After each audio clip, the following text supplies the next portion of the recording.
1947 August 15 ഇന്ത്യക്ക് സ്വാതന്ത്ര്യം കിട്ടിയതിനു ശേഷം 1948 ജനുവരി മാസം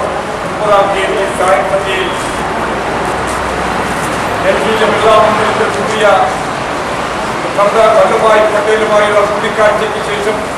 ആ ബിർള മന്ദിരത്തിന്റെ പുസ്തകളിലേക്ക് മുൻകാലങ്ങളെ മുൻ വർഷങ്ങളെ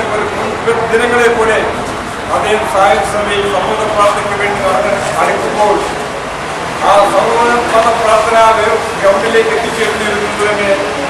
ഒരു ഘാതകന്റെ വെടിയേറ്റ് നമ്മുടെ പ്രിയപ്പെട്ട മഹാത്മാഗാന്ധി പിഴഞ്ഞു വീണ് മരിച്ചതിന്റെ 69ാമത് വാർഷിക ദിനമാണ്.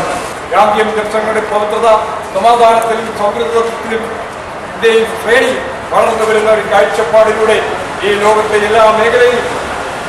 അച്ചടക്കമുള്ള ഒരു തലമുറ വളർന്നു വരുവാനും സമാധാനത്തിൽ അധിഷ്ഠിതമായ ചിന്താബദ്ധവരെ വളർത്തുവാനും മതപരമായ ഐക്യവും മതപരമായ കെട്ടുറപ്പും സാംസ്കാരികപരമായ കെട്ടുറപ്പും